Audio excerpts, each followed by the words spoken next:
Hi, I'm Susan Kennard, and welcome to the Spiritual Awakener podcast. This is a podcast where I get to interview and speak to incredible souls just like you. I get to listen to their stories. I get to hear about how they became who they are in their own worlds. I get to hear their true heart story, and I get to hear how they can help you, the collective. Now, they are not unique in this story, and neither are you. Every single person has awakening moments in their life that lead them to understand more about who they are. It is my intention, it is my wish, and it is my direction for anyone who is ready to hear these messages on this podcast, finds it within their heart to open to more love, open to more understanding, and open to why they're truly here. So I do hope you enjoy my next guest. Her name is Carien or Carien, I have to get it right. And she has a surname which I can't pronounce, so I'm going to hand that over to her. But I'm very excited to speak to her. Being in her presence gives me a feeling of peace and calmness. And I think you're going to feel the same as we have this conversation. So, Karine, thank you so much for being here on the Spiritual Awakener. Please, can you introduce yourself with your name? My surname, I suppose. Yeah, it's called Hoekman. It's difficult. It's called in English. You would say corner man. So it's Carien Hoekman. It's Karine the Hoekman, yeah. yes. And Karine holds the Karine Foundation. And she's going to talk to you about that because it holds a very special energy. And she's going to talk about why she created this foundation, who she truly is, and how she can help you. So I'll hand over to you, Karine, and just tell us a little bit about you and what was your awakening moment? Mm, as you said earlier, we all have many occasions when we're awakened. Mm. Except we don't know that we have these moments. It's in moments from enjoyment or happiness, but they're all so short and temporarily. And what is a real true awakening moment? Um, I mean, some people just have them straight away, but some people get them gradually and they get stronger and stronger because you're moving in that way of awakening. You're growing into this, because I don't really recall this awakening, then I can only remember that I always had something of a self in me. But it was all mixed up with the with thought, with what we have as children. You love your parents and you grow up. So you in that way, I can now say that I truly had a self, and that always came up in the most moments when my life was in the narrowest, the darkest times of your life, Mhm. or when my mom said, "I know you better than anybody." It should be a lovely way of saying that, but that was something that wasn't nice. I said, "How can you know me better than anybody?" Well, I don't even recognize myself. So there was always something inside of me. Yeah. It was moving naturally, but it didn't feel natural because it felt like everybody was expecting things. The community, the schooling, everything. So you get mixed up with this. But there's in every human being is this self. And when I awakened, it's been all my life, I was not interested in schooling or working or doing this. I was always moving to this. Everything I did, I mean, I did from every course, every book, it was all about consciousness. But Wow. it was mental. It was something from the person. So true awakening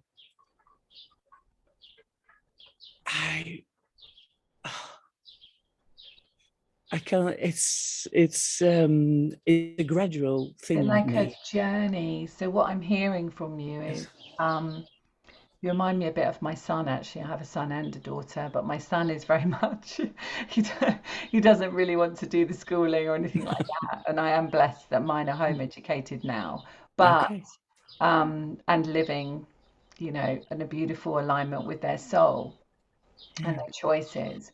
But what I'm hearing from you is that it was a journey where you didn't feel that you actually fitted into the structure of what society was expecting from you. Is that, does Very that, much so. Very yeah. much so. Yes. Mm, Yes. Yes. Because I done it all. I tried to study. I tried to work. I had these jobs. I done it all.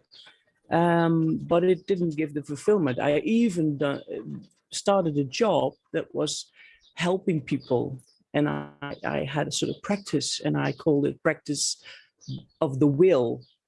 And but it was all paid still, and it was still like people come for a good feeling. It wasn't me. It wasn't myself. I still had something between. You know, it's like yeah, I was a therapist. I was helping people with consciousness, but even myself. Then the true awakening started there when I let this all go. That I was the therapist because I wasn't truly happy. I was happy that I could help people, and people were happy with the things I did, but it wasn't me. It wasn't the heart, until a point I said to a close friend of mine, and we were looking at the night sky with mm, stars, and I told him a story, and I really truly trusted him. mm. And I said to him, I said, I have something, and it feels like it's in my stomach, and it has to come out, but I'm scared to say it really, because it was that part of yourself. And I didn't have a guru, or I didn't have a master, and I did wanted that in my life, Yeah. but it wasn't there in my life. And he said, tell me, he said, what is it? And I said, I felt embarrassed because nobody does this. I mean, we're all busy with working, we're all busy with being somebody, but nobody is nobody, you know, just be. Mm. And I told him, and I said, I have to do this. I can't just keep on having this practice I had, who was extremely busy with. I gave courses for women, for men and women, children, and it was very good, but it wasn't what I felt in my heart, There was what was something, true. did you Yes, feel like there was something, I don't really like saying there was something missing, but there was something that perhaps, and what I'm feeling as I'm saying this is something that wasn't realized within you, that was yes, a sense of peace, a sense of self. a self. It was um, what I did at that particular time. I used the courses I gave because the people felt very at ease with me. So I said, can I try something? And people say, yes, okay. So I tried to, I had difficulties with this, how do you say this, being, standing up for something and not being the we say the fly on the wall, you know, you're just being the therapist, that role, but just standing there in the light and saying what is, even people would like it, or even people can't hear you, or Yes. can't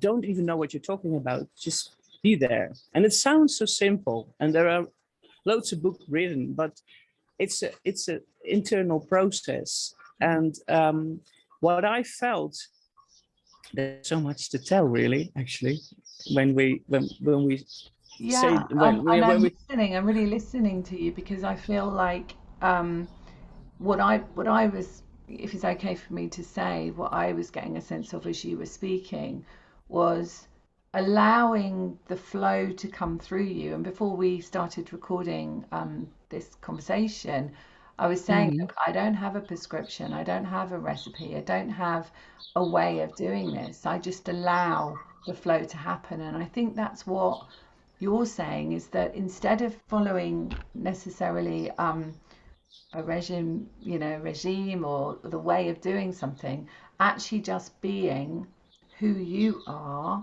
which Yeah, is a channel of love, yeah, channel of exactly. Because it's like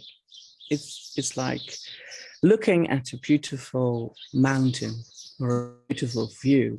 yeah, At that particular time, you have no clue who you are, but you're just enjoying, you're happy, you're content. There are no thoughts at that particular moment. yeah, And that's what this is also. It's the mind was saying, I. It was like it was the self who's there, the calmness, the love, the immensity, but it was the mind that's saying, especially to other people, mm, I'm embarrassed, and making itself small because it just felt like it went together. Do you follow? yeah, It's yeah, like the mind mm, is, and unconsciously I used the mind to transform. Unconsciously, it became conscious that I didn't do anything, that I was the one who made itself small and mm, saying, I'm embarrassed and I feel something in the stomach and blah, blah, blah. You know what I mean? It was I. But that particular mind, the ego mind, mm, didn't experience anything. It was all these thoughts that was that person still. But I did it. I It happened that way. I sat for nearly 2 weeks under with my hat. I had a farm, and I was like how do you call it, a porch. mhm. And I sat in the rain in the middle of the night, and I was completely in silence, and I gave everything up. Every thought I had about my practice, my do you know what I mean with my practice, my Yeah, business, my absolutely. yeah, okay. And Yeah, that was good. Yes. And I handed over to people to say, you just do meetings there, and I had to take this silence within myself and to come completely loose from all the attachments you have, like, and quite a brave, Karina, it's quite a brave thing to do, isn't it? Because I've heard of many different silent retreats, and people can go away and they can go on a silent retreat where they don't speak to anyone and they maybe go for 10 days or something. But it's quite a brave thing to do. And what I'm hearing is listening to your true soul, listening to your soul's calling. That's what you were doing, was listening to the soul's calling, which is brave. Not everybody feels ready to do that.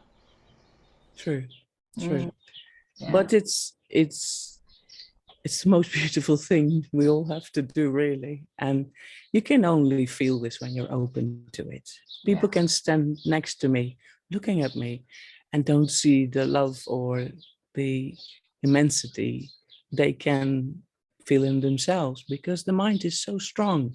Mm, The the shamshara, it's like drawing you into this continuously thinking as a person, what is understandable, but it helps to, um, I mean, I know most people don't feel this or don't see this because they're occupied with things. mm, Then, but it doesn't mean that it is, um, not there.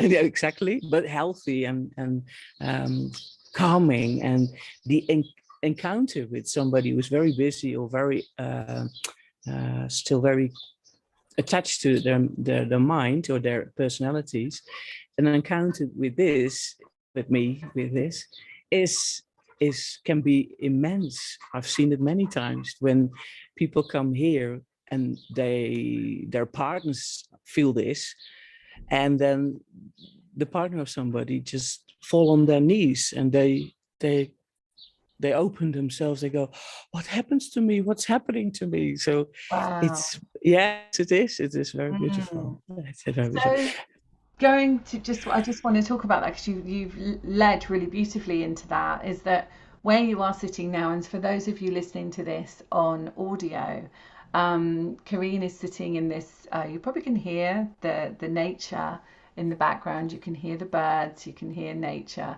but she's sitting in the place where she actually holds these beautiful retreats. Can you talk about them a little bit so that people can get a sense of an understanding of what they might experience if they came to join you, where it is, you know, the location and so on?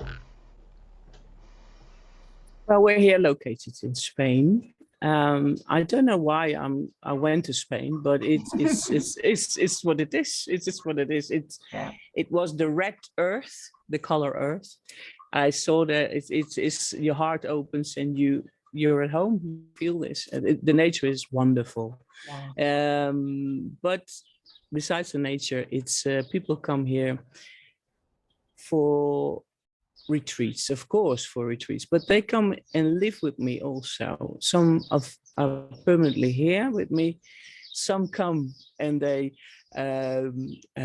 come for a few weeks, few months, and they have this time in their mind, and then they say to me, I want to be here with you all the time.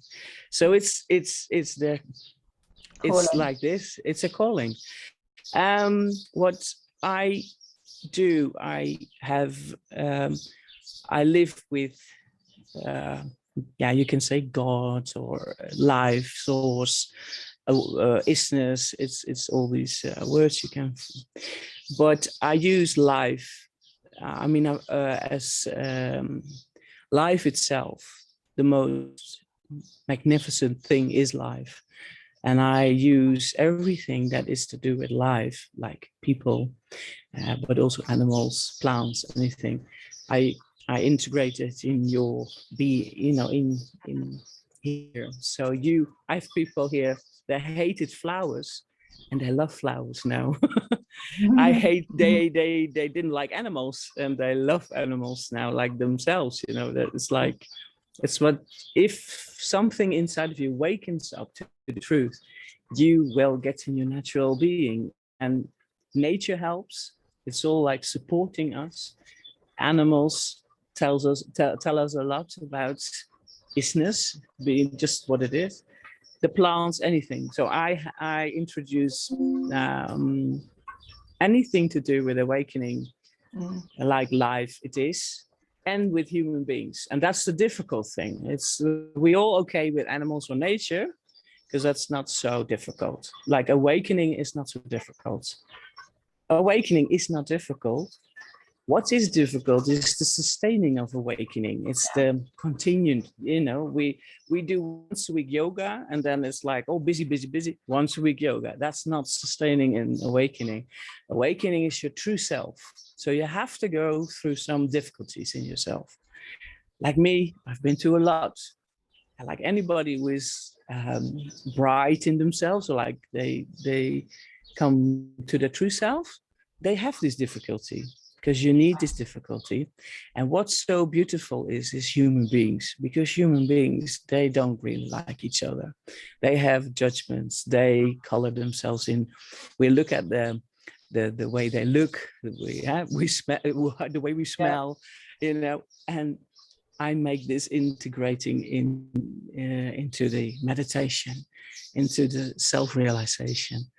That's the mirrors we really looking in. How you look in the mirror when you look at somebody else. Wow. And yes, I hear when that. and when you look in your, when I look at you, I look at myself. Yeah. There's no difference.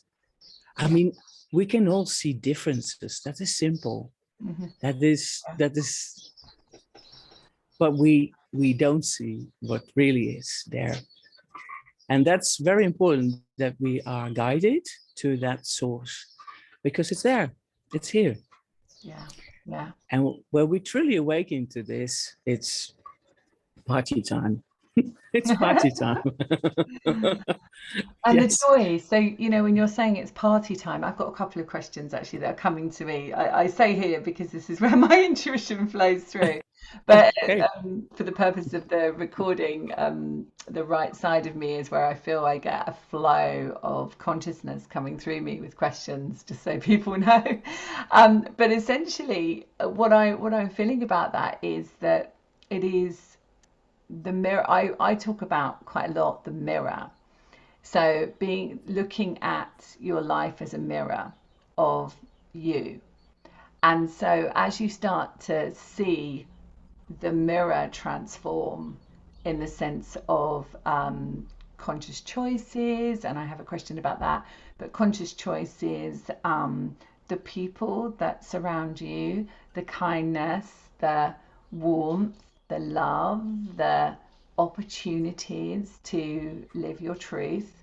As you start to see that transform, there is more joy within you and there is more peace.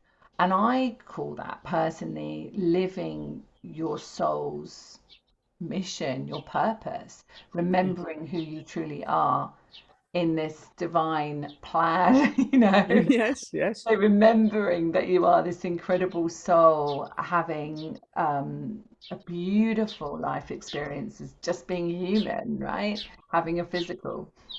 Um, and no matter what is going on in the outside world, meaning the world, which there has been a lot of seemingly very difficult things that have happened over the last few years.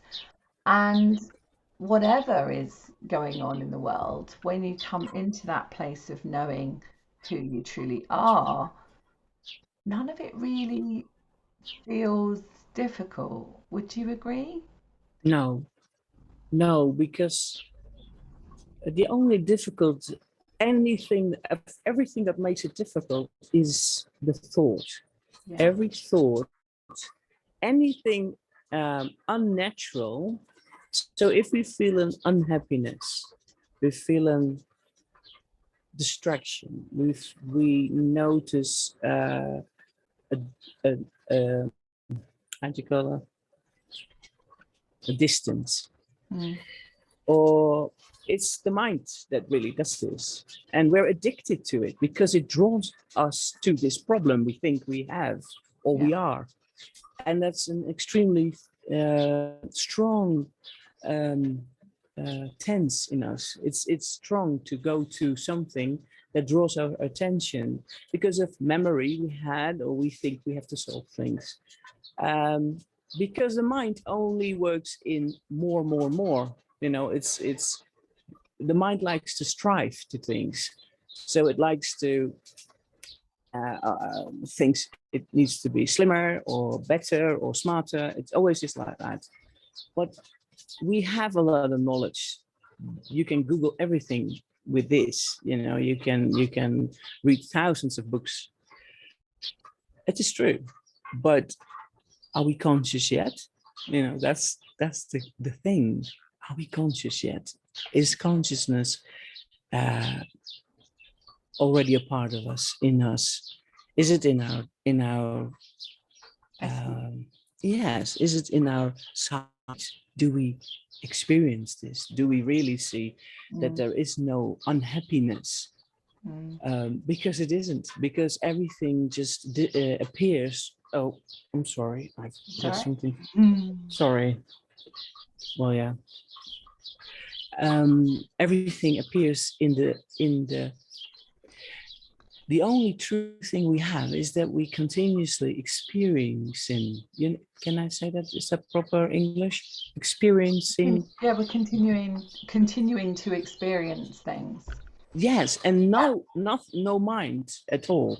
No mind at all. We experience us being here with everybody's listening. We Mm. experience this. The We co-creation. don't see.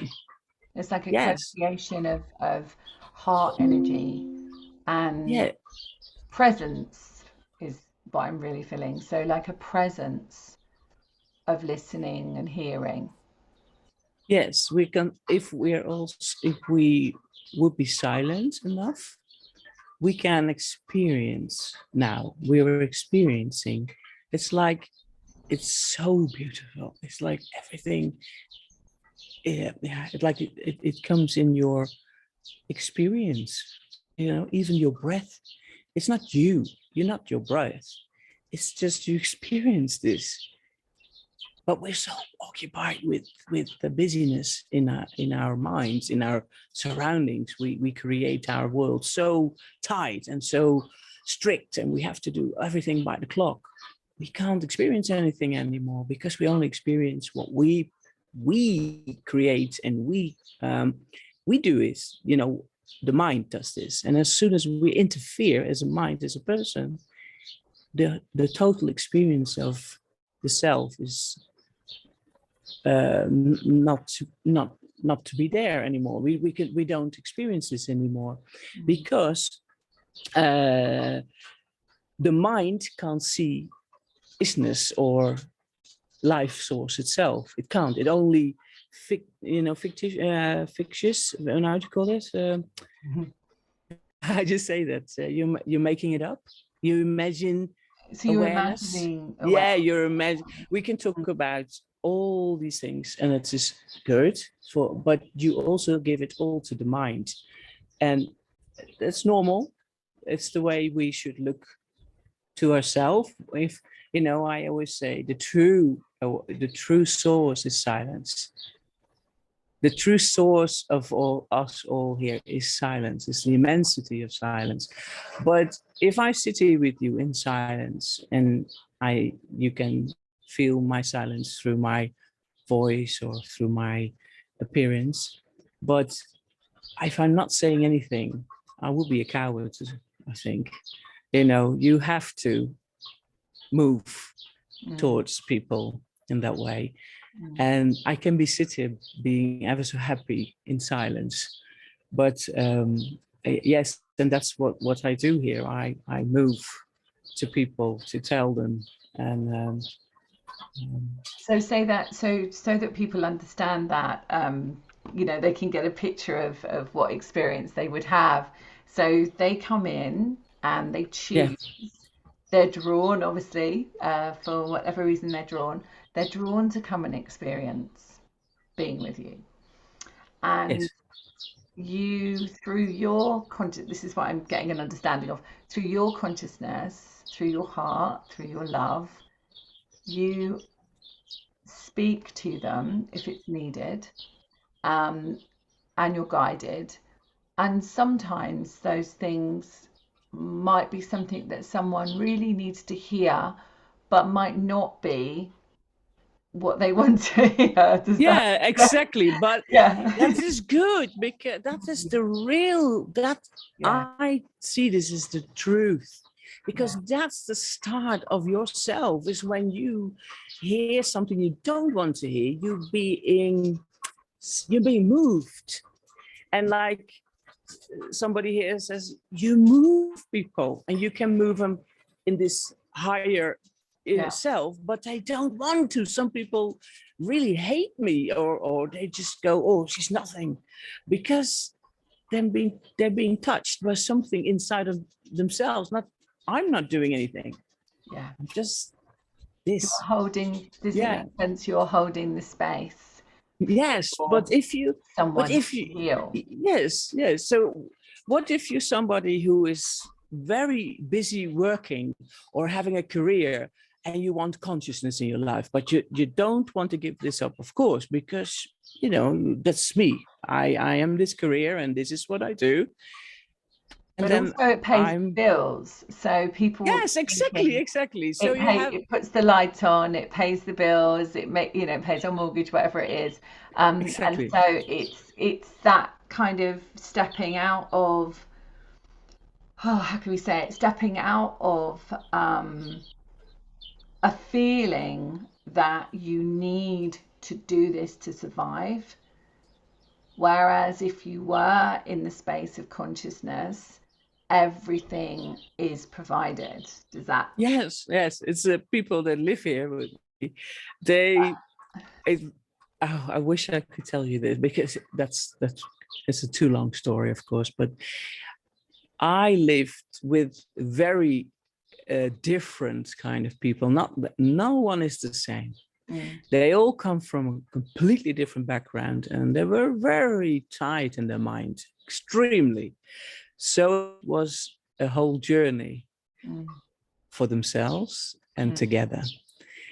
And when they called me, how do you say it in English? Is somebody knows better? No, and they have a, the mind calls me a know better, And like you know it always all, or know it all and know it all. Yeah, yeah. yeah, is that what you mean? And I'm difficult, like I was difficult, and you got all this blame on you. Yeah. And I smiled at them with love, not with, not to, but this is good that it happens. It is good that they see me as the know better, because then this conversation can start with us. Then you're not going like this, oh, namaste, and but then you're the true self. You're showing your ego mind, and that is the start of awakening. That is, oh, I'm the know better. What? I can't listen. It's my mind. It's like, you have to do this.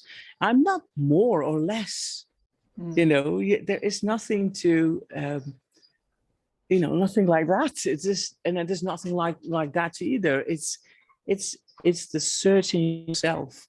So the most difficult part in yourself, you have to see this. You have to, and how wonderful is it when you are loved and guided.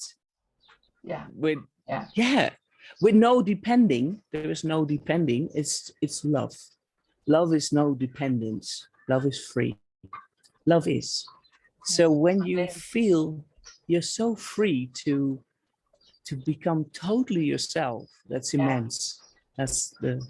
And I think that is, the freedom within, I think, is something that actually everybody does know that feeling, but Yes, of they course. just perhaps have forgotten it. Yes, but it's scary because we told off to do this. Yeah. It's frightening to show your frustration. It's frightening to when you do this path. First of all, you want to be like a proper. You want to do everything good by the. It's like you want to do everything by the rules. We have to meditate and be kind, and then we ask to be silent and all these things. And we're like a bit like we're in school again. Yeah. So we're still not our natural self. Yeah. And that's very frightening to feel your natural self, that you not always nice, because the world is not always nice. And if you want to love everybody, you can't like everybody, but you can love everybody. It's very simple, but you can't like everybody. It's impossible, because not everybody is nice. But it's what I do here is, you have to be open for it. You have to be, you have to feel this. Yeah. I'm real with you. I'm real with you. And I show the immensity of this, that we use the ego mind because there's no ego mind. There is no, if you still feel that you're so caught up in this personality, we have to go through this. You have to go through. You can't say, no, you got to be silent. And, of course you have to be silent, but how do you do that with somebody who is so entangled with this me? Everywhere where you go is me. You say this also. I go do the groceries. I'm going to cook. I'm standing up. Everything, everywhere we go is I. So can I ask you a question about this? Because I'm aware of the time, and I really want to kind of like get a couple of things in before this episode finishes. But what about dis-ease? What about if people are coming to you and they are in disease? Maybe they have been diagnosed. I just feel guided to ask this question. So what happens for people that come to you and come to the foundation? When they are Do you mean disabled, or you mean mentally?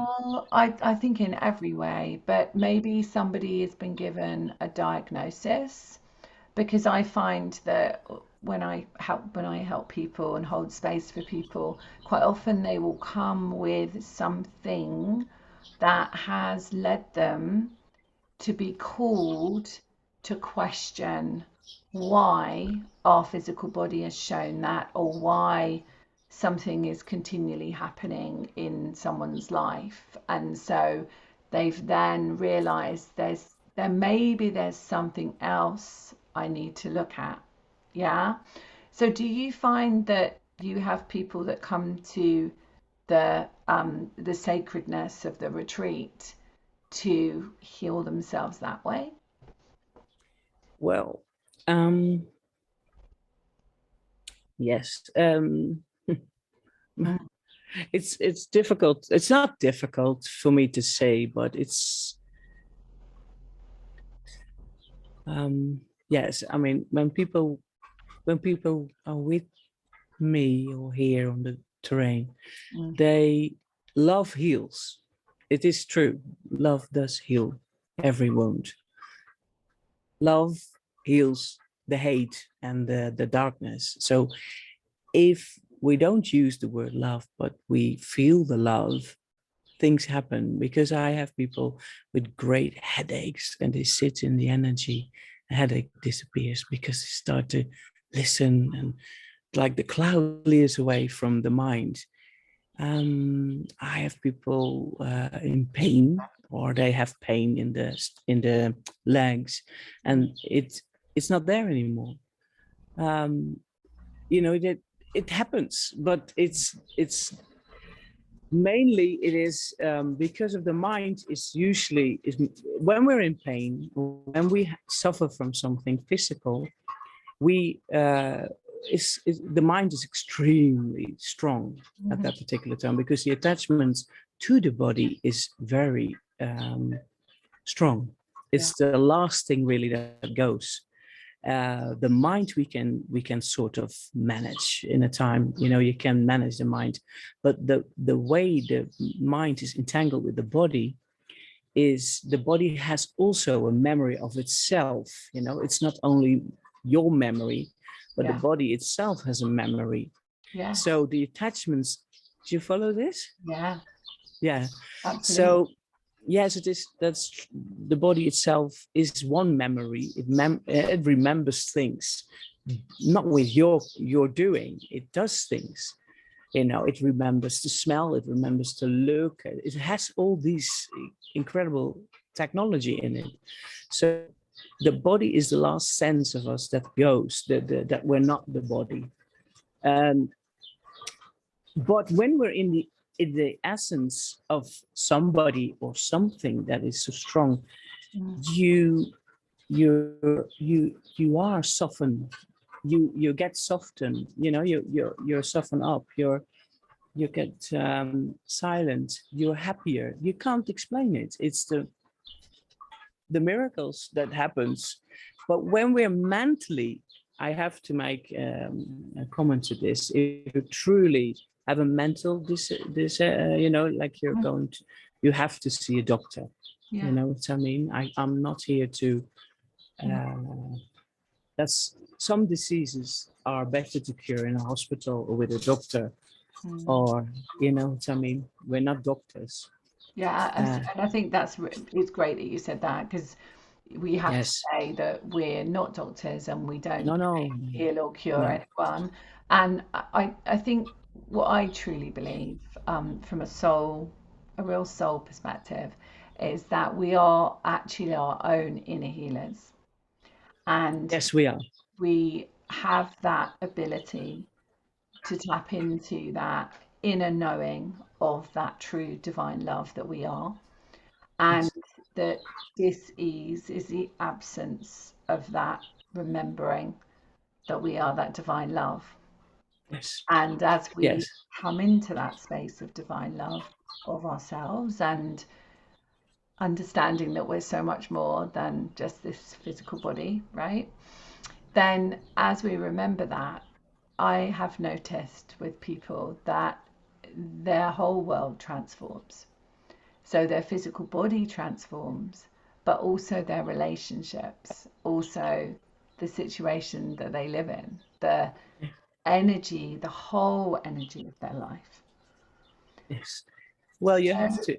mm, Yeah. Sorry. I was just going to say, so people that feel drawn to experience you and the beautiful space that you hold there, with I'm sure many others that hold equally beautiful space with you, your team out there, how can people find you? Can people find me? It's very easy. You can look at the website. What very is very nice to say actually is I'm not only giving satsangs. I tomorrow we start for the first time the Great Silence. I call it.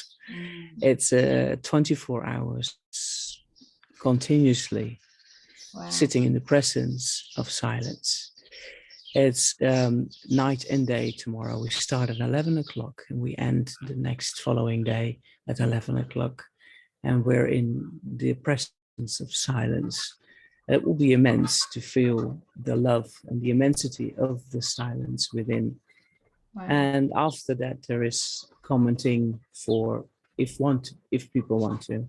Hmm. And we have various things. We sing mantra or bhajans or kirtans, and I am there to give this in the voice of silence, and people can sit in and sing and be happy. And because singing is a way of expressing of the Mm. soul, and it releases everything, and you feel Well, free. it sounds absolutely idyllic to me.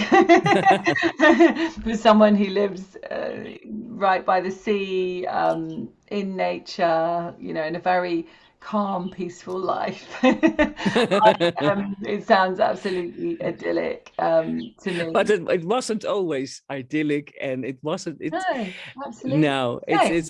it's been a very rough. It's Yeah, been very same. rough.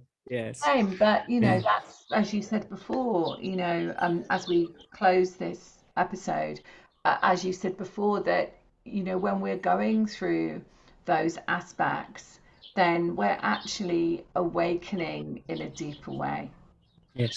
and the need to have things, do things, just isn't as present within you. No. Just isn't a need. No. Wow. No. Well, Carien, I mean, been a beautiful experience, soul to soul, heart to heart, co-creating in this universe that we chose to experience right now. And if you want to contact Carien at her foundation, then the website is, Um, Carien.org, www.carien.org. yeah, That's it. and it Yeah. will be in the show notes. It will be, if this goes on my YouTube channel, which I'm sure it will be in the show notes there. And wherever you're listening to this episode, maybe take time for you. Maybe if you can find 5 minutes of silence, maybe not 24 hours, it might not be possible right now, it's but maybe it's five very minutes beautiful. of silence, Yeah. I mean, yes. and just Yes. to remember who you are. I think that's what would be really helpful.